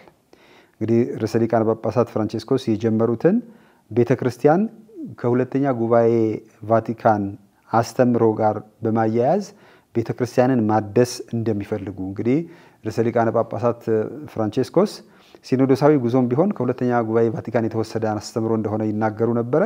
እንግዲህ እኚህም ርዕሰ ሊቃነ ጳጳስ ቅዱስ አባታችን ፍራንቺስኮስ የጀመሩትን በሁለተኛ ጉባኤ ቫቲካን ሰነድ መሰረት ቤተክርስቲያንን የማደስ ከወቅቱ ጋር የምትሄድ እንድትሆን ለማድረግ ቁርጠኛ መሆናቸውን እና በዚህ አጋጣሚ ርዕሰ ሊቃነ ጳጳሳት ፍራንቺስኮስ የጀመሩት መንገድ የሚቀጥል መሆኑን በዚህ በሳቸው ፖንቲፊኬት አሳስበዋል ወይም አስታውሰዋል። የመረጡትንም ስም በተመለከተ ሌዮ 14ኛ በተለይ ስለ ማህበራዊ ህይወት ትልቅ ቦታ የነበራቸው ከሳቸው ቀደም ብለው የነበሩት ርዕሰ ሊቃነ ጳጳሳት ሌዮ 13ኛ በ19ኛው ክፍለ ዘመን መጨረሻ እና በ20ኛው ክፍለ ዘመን መባቻ የነበሩት ሬሩም ኖቫሩም የሚለውን የማህበራዊ አስተምሮ ወይም ሶሻል ቲቺንግ ኦፍ ዘ ቸርች ዶክመንት ሰነድ ያወጡትን ርዕሰ ሊቃነ ጳጳስ እንደሚከተሉ ምክንያቱም ርዕሰ ሊቃነ ጳጳሳት ሌዮ 13ኛ በወቅቱ በዚህ የኢንዱስትሪ አብዮት ወይም የኢንዱስትሪ መስፋፋት የከተማነት መስፋፋት የአሜሪካዊነት መስፋፋት በሰው ልጆች ሰባዊ ክብር ደህንነት በሰራተኛ መብት በሰራተኛ ሰባዊ ክብር ላይ ያመጣውን ተጽዕኖ ለመቋቋም እንደሰሩ ሁሉ ዛሬ መሳቸው በዚህ ዘመን ያፈራውን የዚህ አርቲፊሻል ኢንተለጀንስ ወይም ሰው ሰራሽ አስተውሎት ዘመኑ ያመጣው ጥሩ ነገር ሆኖ ሳለ ነገር ግን የሰውን ሰባዊ ክብር የሰውን መብት በማይጋፋ መልኩ የሰው ልጅን ያስቀደመ ቴክኖሎጂ የሰው ልጅን ሰባዊ ክብር የማይጋፋ ቴክኖሎጂ እንዲኖር በማህበራዊ አስተምህሮ የሳቸውን ፈለግ ለመከተል እንዳሰቡና ይሄንንም ሌዮ 14ኛ የሚለውን ስም የመረጡት ከዛ አንፃር የተያያዘ መሆኑን ለማስረዳት ሞክረዋል። እንግዲህ በእነዚህ ቀናት ርዕሰ ሊቃነ ጳጳሱ ለመጀመሪያ ጊዜ በተለይ በግንቦት 10 ከቫቲካን በመውጣት ከሮም ትንሽ ወጣ ብላ በምትገኝ የመልካም ምክር እናት ማርያም በተባለች የእመቤታችን መቅደስ የጎበኙ ሲሆን ቀለል ባለ ጉብኝት ከሰዎች ጋርም ሰላምታ በመለዋወጥ በመነጋገር ለህዝቡ ምን ያህል ቅርብ መሆናቸውን ለማሳየት የሞከሩበትን አጋጣሚ ፈጥረው እንደነበረ ተመልክተናል። እንዲሁም ደግሞ ከዚያ ሲመለሱ እግረ መንገዳቸው ርዕሰ ሊቃነ ጳጳሳት ፍራንቺስኮስ የተቀበሩበትን የማርያም ማጆሬ ቤተክርስቲያን በመጎብኘት በዚያም ጸሎት አድርገው በርዕሰ ሊቃነ ጳጳሱ መቃብር ላይ የአበባ በማኖር ጸሎት አድርገው ወደ ቅድስት መንበር ቫቲካን ተመልሰዋል። ከዚህ በመቀጠል ደግሞ በግንቦት 11 2025 የመጀመሪያው እሁድ በሳቸው የርዕሰ ሊቃነ ጳጳስነት ዘመን የመጀመሪያው እሁድ ነበር። እንግዲህ በዚያ ቀን የመጀመሪያውን የሰማይ ንግስት ሆይ ደስ ይበልሽ የሚለውን በፋሲካ ወቅት የሚደገመውን የማርያም ጸሎት በደገሙበት ጊዜ Regina Celi letare Alleluia quia meruisti portare Alleluia resurrexit sic ut dixit Alleluia ora pro nobis Deum Alleluia ያ እሁድ ደግሞ በልዩ ሁኔታ ስለ ጥሪ የሚጸለይበት የጥሪ ሰንበት ነበር። በእለቱ የሚነበበውም የወንጌል ቃል ስለ መልካም እረኛ ነበርና በዛ አጋጣሚ ስለ ጥሪ እንድንጸልይ ለማሳሰብም እድል አግኝተዋል እና በዚህ አጋጣሚ ስለ ክህነት እና ስለ ምንኩስና ህይወት እንድንጸልይ ጥሪ አድርገዋል። እንዲሁም ደግሞ ለወጣቶች የቤተ ክርስቲያንና የክርስቶስን ጥሪ ለመቀበል አትፍሩ በማለት ለጥሪ ክፍት እንዲያደርጉ ልባቸውን በራቸውን ክፍት እንዲያደርጉም አሳስበዋል። እንግዲህ ቤተ ክርስቲያንን በመንፈስ ቅዱስ የሚመራና ሕያው የሚያደርግ ኢየሱስ ክርስቶስ መሆኑን አስታውሰው በእለቱ ደግሞ በዚህ ዓመት እንግዲህ የዩቤልዩ ዓመት እየተከበረ ይገኛል። በዚህ የዩቤልዩ ዓመት ደግሞ በተለያየ ርዕስና በተለያየ ጉዳይ ላይ በየቀኑ ኢዩቤልዩ የሚያከብሩ ሰዎች ይኖራሉ በሮም በቅድስት መንበር። በዚያን ቀን በዚህ የጥሪ ሰንበት የሙዚቀኞች የኢዩቤልዩ በዓል ይከበር ነበርና ከተለያየ ሀገር ከተለያየ ቦታ የመጡ ሙዚቀኞች በጣም በሚያምር በልዩነት አንድነት የተገለጸ የሙዚቀኞች ስብስብ ይታይ ነበርና በዚህ አጋጣሚም ለሙዚቀኞችን ምስጋና አቅርበዋል። እዚህ በመገኘታችሁ ለቤተ ክርስቲያን ያላችሁ ፍቅርና ምስክርነት በመስጣታችሁም አመሰግናለሁ የሚል ንግግር አድርገዋል። እንግዲህ ከጸሎቱም በኋላ ብዙ ጊዜ ርዕሳነ ሊቃነ ጳጳሳት የማርያም ጸሎት ካለቀ በኋላ አስተንትኖ ከሰጡ በኋላ ከሰላምታ በፊት አንዳንድ መልእክቶች ያስተላልፋሉ እና እሳቸውን በዚያን ቀን ከጸሎቱ በኋላ ስለ ሰላም ቁርጠኛ መሆናቸውን እንዲያውም ጦርነት ይብቃ በጦርነት የሚያተርፍ እንደሌለ በማለት ጦርነት ይብቃ በቃ ጦርነት በማለት ስለ ሰላም ጮኸዋል። እንዲሁም ደግሞ በተገኘው አጋጣሚ የትም ቦታ ይሁን ስለ ሰላም እንደሚሰሩ ተናግረዋል። ከዛም በመቀጠል እንግዲህ በግንቦት 14 2025 የመጀመሪያው የሮብ ቀን የትምህርተ ክርስቶስ ወይም ደግሞ ህዝቡን የሚያገኙበት አጋጣሚ ነበረ።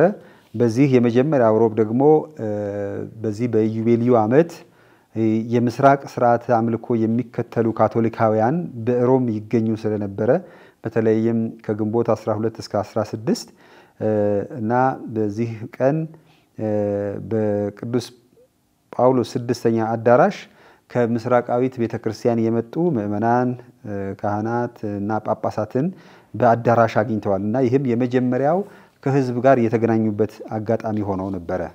በንግግራቸውም በቤተክርስቲያን የምስራቃዊት ስርዓት ካቶሊክ ቤተክርስቲያን የቤተክርስቲያን ውበት መሆኗንና በተለይም የስርዓተ አምልኮ ትልቅ ምስጢር እንዲሁም ሲኖዶሳዊ ማንነት የምዕራቡ ቤተክርስቲያን ከዚህ ከምስራቁ ቤተክርስቲያን ሊማር እንደሚገባም አስምረውበታል። እንዲያውም እናንተ በእግዚአብሔር አይን ውድ ናችሁ በማለት የልዩነት የተለያየ ስርዓት መኖሩ የምስራቃውያን መኖር በእኛ ቤተክርስቲያን ምን ያህል አስፈላጊ እንደሆነም አስታውሰዋል። የምዕራቡ ቤተክርስቲያን ከምስራቃዊት ቤተክርስቲያን የምትማረውንም ነገር አላት። የምስራቁ ቤተክርስቲያን ያስፈልጋታል እና ምስራቁና ምዕራቡ ሁለቱም ለዚች ቤተክርስቲያን ሙሉነት ዋጋ እና ቦታ እንዳላቸውም አስገንዝበዋል።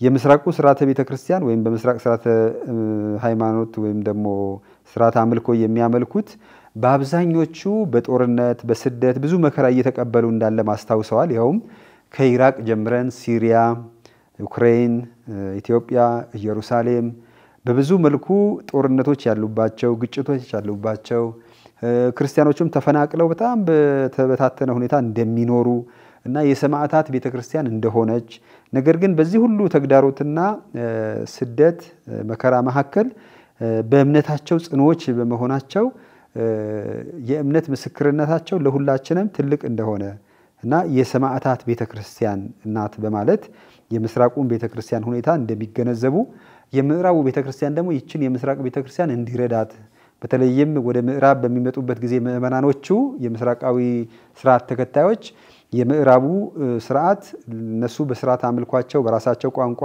እንዲያመልኩ እንዲደግፍ እንዲሰራ እንዲያውም እንዴት አድርገን እንደምንተባበር በዚህ በቫቲካን የሚገኘው የምስራቅ ስርዓት አምልኮ የሚከታተለው ኦፊስ መመሪያና ደንብ እንዲያወጣ እንዴት ልናግዛቸው እንደሚችል የሚል በጣም ተስፋ የሚሰጥ ተባብሮ መጓዝ እንደሚያስፈልግም ተናግረዋል። ቤተክርስቲያን በግጭት ውስጥ ላሉ ሁሉ ወደ ሰላም ለማምጣት እንዲሁም ለማስታረቅ ሁሉ ጊዜና የቱም ዝግጁ መሆኗንና ለዚያም እንደሚሰሩ በዚህም ለሰላም ያላቸውን ቁርጠኝነታቸውንም አረጋግጠዋል ማለት ይቻላል። እንግዲህ በግንቦት 12 ደግሞ በዛው መሐከል ድንገት እሳቸው እንግዲህ የአጎስቲኒያን መነኩሴ እንደመሆናቸው መጠን ከቫቲካን ግቢ በጥቂት እርምጃዎች ወጣ ብሎ የሚገኘውን የአጎስቲኒያን መነኮሳት የጠቅላይ አለቃ ቤት እሳቸውም በ12 ዓመት ያህል እስከ 2013 የቆዩበትን ቤት በመሄድ ወንድሞቻቸውን በምንኩስና ወንድሞቻቸው የሆኑትን አጎስቲኒያውያን በመጎብኘት ከነሱ ጋር መስዋዕተ ቅዳሴ በማሳረግና ምሳም አብረዋቸው በመብላት እንደውም ወንድማዊ የሆነ እንዲሁም አባታዊ ቀረቤታቸውን በማሳየት ወደ ቫቲካን መንበራቸው ተመልሰዋል። እንግዲህ በዚህ በአንድ ሳምንት ጊዜ ውስጥ የተመለከትነው ያዳመጥነው የእሳቸው ንግግር እነዚህን ይመስላሉ።